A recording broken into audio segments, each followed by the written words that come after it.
the $100 MBA Show, where if it's not practical or useful, we do not teach it.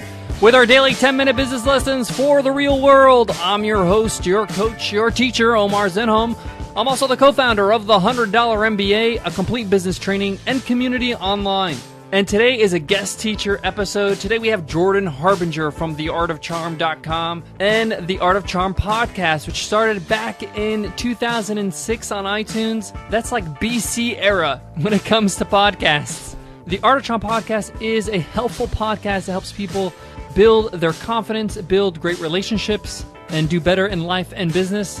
And it's a really high-ranking podcast. I know it because we share a category. But Jordan's also a friend.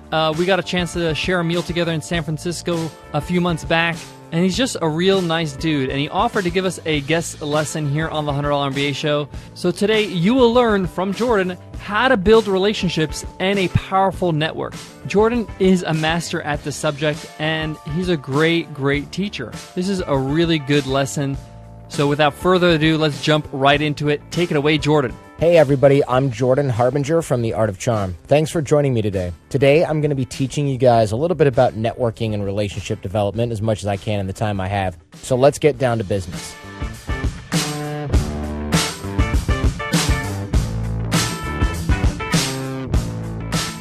When I worked on Wall Street several years ago, I worked for a lawyer named Dave. And Dave was never in the office, even though he was rumored to make more money than all of the other attorneys. He was never there. And it was a mystery because as a lawyer, you're compensated for billable hours. So one day I caught up with Dave and he took me out for coffee and he said, all right, you can ask me any questions, because he was supposed to be my mentor, which is tough. And I said, all right, well, how come when I come in at night on Saturday night to grab a Diet Coke or show someone in the office, all the lawyers are here at 1 a.m. on a Saturday, but even on 2 p.m. on a Wednesday, you're not in the office? I mean, do you just work from home a lot? I never see you here. And everyone says you make more money than everybody else. And he started laughing, and he explained that he didn't meet his billable hour requirements any year that he was there. He simply brought in business to the firm, and so he was compensated much more. Further, he had better job security because as we saw, the firm hit an economic downturn, and as people were being forced into early retirement and things like that, Dave just took his entire book of business, walked into another firm as a partner.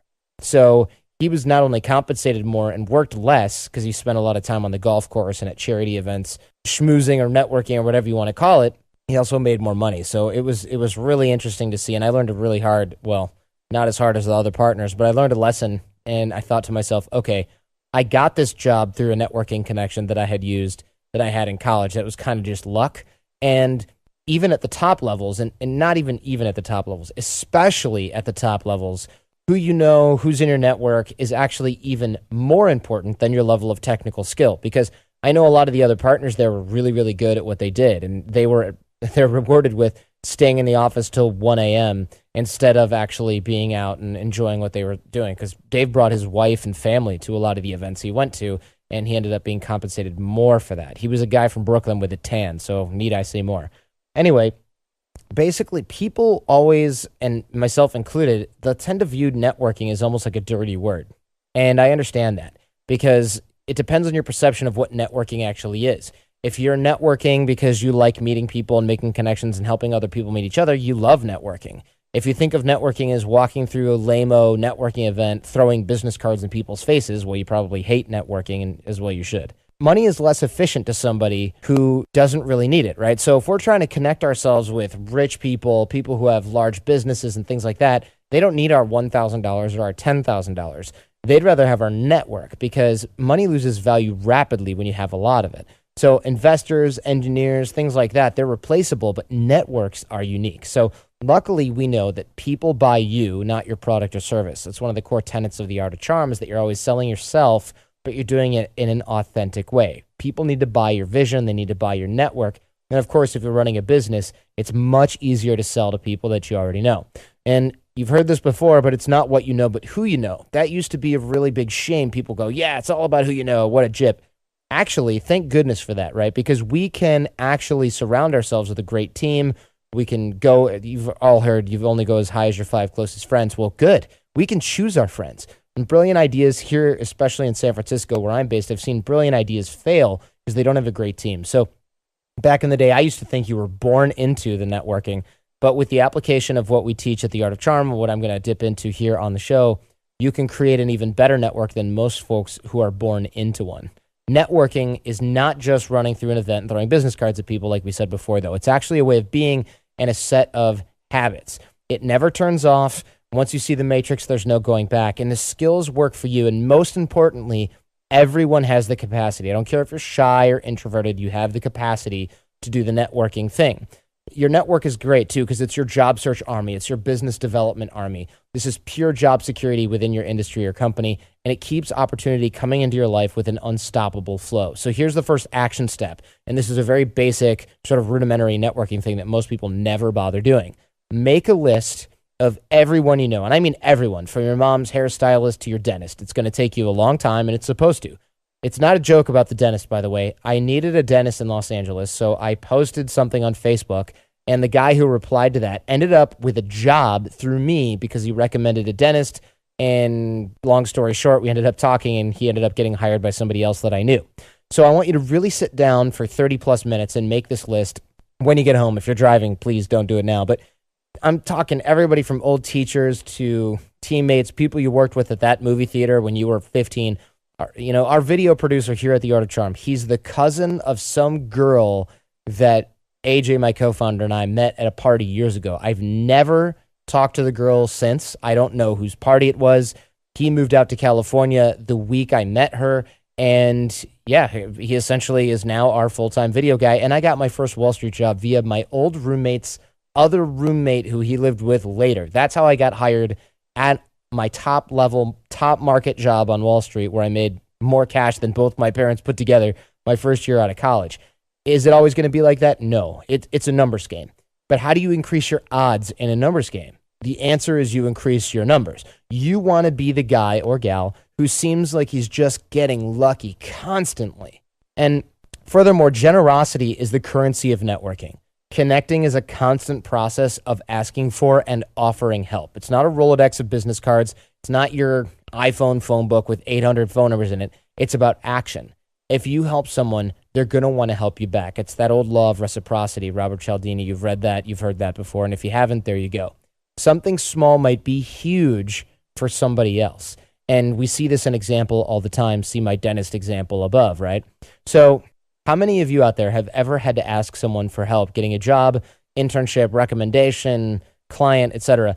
If it felt awkward, think about why, and think about, would that have felt the same if you just spent weeks helping that person do or achieve something? The answer is, of course, not. Networking is not a pie that runs out. It's more like a muscle that grows with you. So the more you network, the stronger your network becomes. And most people don't understand this, and this is why they failed. If you hoard your network, it actually atrophies.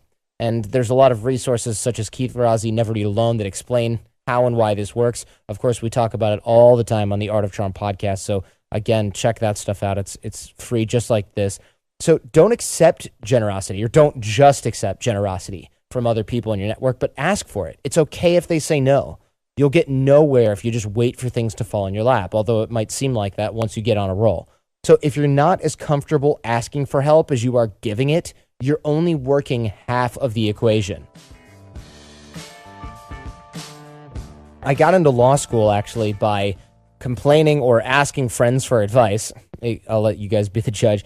And I got the idea to write a letter to the dean of admissions. I decided it was a stupid idea that I was going to do anyway because I had no other options. I wrote the dean of admissions. I asked for admission and I got in. But thousands of other people had asked for admission. They just did it in their application, not in a well-reasoned letter sent in after they got rejected. So let me just clarify the field here.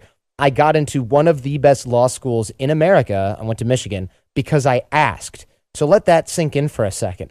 All I did was write an email. I didn't send this via carrier pigeon or anything. I just sent a well-reasoned letter asking them to let me in, and it worked. That's kind of a miracle. Also, guys, you can't get there by yourself. Ask yourself, where can I go to meet the people I need to be successful? You might have to move. I moved to San Francisco from Los Angeles. If you live in Boise, Idaho, and you're trying to run a startup, you might have to figure out how to get out of there to go somewhere where people who are doing what you're doing and really moving and really shaking are happening. It's a matter of commitment. I understand not everyone can do that, but it certainly does help. You will achieve greatness as well if you can answer the following. How can I get people emotionally involved in my success? People don't necessarily want to help you, but they will help you if you can get them emotionally involved by helping them achieve their goals, get them excited. They'll want to do the same for you. And this is something that top-level people do all the time. If you want an example, look at politicians. They're always asking people for help or money. They prefer money, but they'll take help if that's all they can get. Now, last but not least, the number one rule of networking is building it before you need it. You need to dig your well before you're thirsty.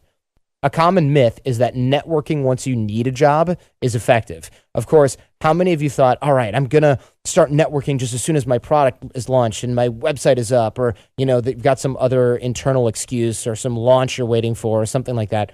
Who would you rather help? If you want proof that that doesn't work, who would you rather help? Someone who's known you for a few months or years and helped you with a few things here and there, or someone who cold calls you out of the blue, asks to help with something, and then, of course, asks you for a return favor 2 days later? That's not a rhetorical question. Think about that. People do that all the time, not because they're selfish bastards, but because they simply don't realize that they're doing it. So if you make a habit of helping others before you ask them for help, and even when you're not going to ask them for help, that's digging your well before you're thirsty. So if you're asking yourself the question, hey, when's the best time to network? Well, let me ask you this. When's the best time to put a spare tire in the trunk of your car? Networking only when you need it, it's not effective, and it's too late. So in conclusion, you guys have heard it before, you only go as high as your 5 closest friends. Networking is a way that you can actually hand select these people. A lot of us are already surrounded by naysayers, haters, people more than satisfied with mediocrity unless you've been intentional about this process for a very long time. Networking only when you need it is not effective. It's too late. That's point number 2. You can't get there by yourself. Point number 3. You need to ask for help as well as give it. Point number 4. And of course, last but not least, generosity is the key to networking. The more you help others get what they want, the more you'll get what you want. That is the axiom. And so I hope you guys found this useful. If you want more, you can go to the Art of Charm podcast or the artofcharmpodcast.com. We've got tons of free resources there, and I mean hundreds of hours about networking and creating relationships with people. And we've actually put a book together about networking that's absolutely free. If you go to theartofcharm.com/networking, you'll find a book written by John Corcoran and myself with quotes from dozens of really amazing personalities talking about how they built their network and how they do it over if they had to from scratch. Thanks again for joining me today. I hope this was helpful. What an awesome lesson from Jordan. I love the way he tells stories. I love the way he conveys his point. I love the way he teaches. So definitely check out Jordan at theartofcharm.com or check out his podcast at theartofcharmpodcast.com. A lot of what Jordan says is so important. Relationships is life. Building relationships with other people really is a cornerstone in not only success in business, but in life in general, is getting to know people that can help you have a better life. So take what Jordan's saying seriously, and if you need to listen to this episode again, go ahead and do that. Guys, thank you so much for listening to the $100 MBA Show. We really appreciate your support. If you loved this show, if you loved this episode, drop us an iTunes rating and review. It takes 2 minutes. Just head over to 100mba.net/show, and you can learn how to do that there. Here's a review from Chris Pylan. He says, short and sweet, 5 stars. Great quick lessons that are both entertaining and informative when it comes to learning how to be an entrepreneur. Thanks, Chris, for that review, and thank you all for listening to the $100 MBA Show. Guys, I want to leave you with this. One of the best ways of thinking about this, about building relationships, about building your network, and this is how I think about it, is just making friends. I like to make friends. I like to have friends. I like people that I can speak to. I love good conversation. So if you see it like I want to make friends that are interested in what I'm interested, people that are in the same kind of world of mine, people that understand what I do, people that I can enjoy a conversation with, and people that I can call upon when I need to. And that's kind of how I see it. And it's really helped me because I just see it as making friends. And now when I build relationships or try to build my network, I just see it as, increasing my circle of friends. Some are stronger than others, but it doesn't have to be like this intimidating thing where it's agenda driven and I have to build a strategic network and all that stuff. Obviously you want to build a network of people that are useful to you, people that will, obviously have similar interests as you, similar goals, and therefore they will be able to assist you in whatever you're doing in your career or in your business. But it could be genuine. I like these people and I like to get to know them. All right, guys, I hope that helps, and I'll check you guys in the next episode. Take care.